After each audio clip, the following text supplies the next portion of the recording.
Over the last year or so, U.S. beekeepers reported a more than 40% loss in their honeybee colonies. Those numbers are devastating, but it's easy for us to forget in our everyday lives that humans rely on bees for 1 in every 3 bites of food we take. Without these expert pollinators, our crops, our food chain, our lives really, would face collapse. Here in the UK, the plight of the bees is just as severe. Experts point to unsustainable agricultural practices, disease, and habitat loss as the main factors contributing to this worldwide decline. So we wanted to explore what our veterinary community is doing to help and how we can get more involved to save this vital species. What's different here is the people who are pitching in to help may not be an obvious choice, your veterinarians. This is Mark Johnston, the Managing Director of VetStream, who along with other veterinarians has quite literally taken matters into his own hands. Mark, thank you so much for hosting us here in beautiful Suffolk County, UK. That's good. And you've got quite an interesting story. You started out as a equine vet. Yeah, that's right. And then you went into CE education with VetStream. And now you're doing a little something that you think is going to have a profound impact on agriculture and how we feed people. Tell us a little bit about the plight of the bees, not only here, but also throughout the world.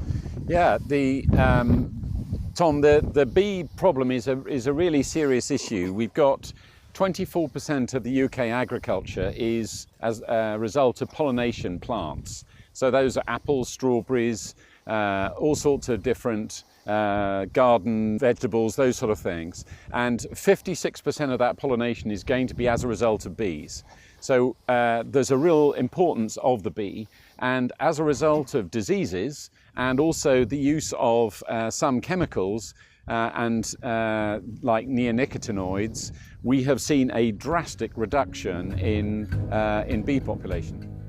Mark has set up hives of his own at his home near Newmarket, which at peak season can house up to 50,000 bees. I went out with him to see what it takes to keep these guys healthy. Right, so before we do anything, we're all gloved and up. So I've got a smoker, and so I pop some smoke in at the front of the hive, just to say I'm here. And so we put a little smoke in. They appreciate having the smoke to now know that we're here and that we're going to have a look. The first thing we've got here is we're feeding them because. Take a look at that. So what is in there? Right, that's sugar solution. And so the bees are coming up from underneath, and they're taking the sugar solution and taking it down below.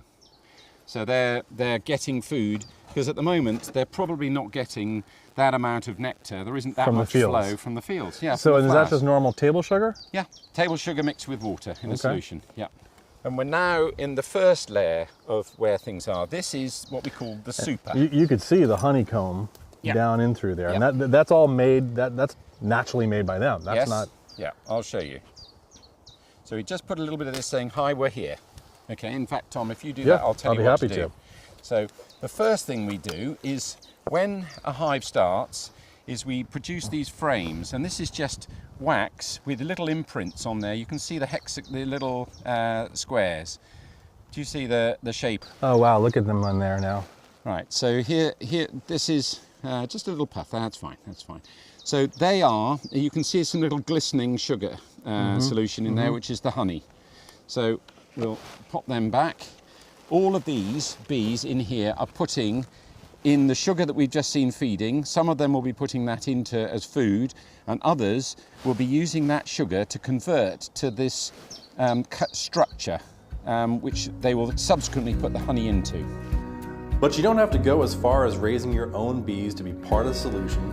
Habitat restoration is actually one of the most effective ways to help the bees, and here in the UK, their veterinarians are taking the lead. The British Bee Vets Association has teamed up with Mr. Fothergill's Seeds to distribute packets of wild seeds to grow at their practices or provide to their clients to add to their garden at home. Spread the habitat, support the bees. So I'm here with David Turner with Mr. Fothergill's Seeds. David teamed up with the British Bee Veterinary Association to help make a lot of change through the veterinary community and their seeds. David, thanks for joining us. Pleasure. Tell us a little bit about this partnership. Well, it's something that's very important to us because when we sell seeds, we need to know that they're going to germinate. We need to know that they're going to produce fruit at the end of the day. And without bees and pollinating insects, your tomatoes, your beans, your peas, your aubergines, you're not going to get that fruit. So it's extremely important to us. So how many packets of seeds are you producing each year out of here? Currently, we're packing around 70 million, and we have Wow. capacities to pack up to 120 million. All right here in right this factory. Yeah. Wow, that's incredible.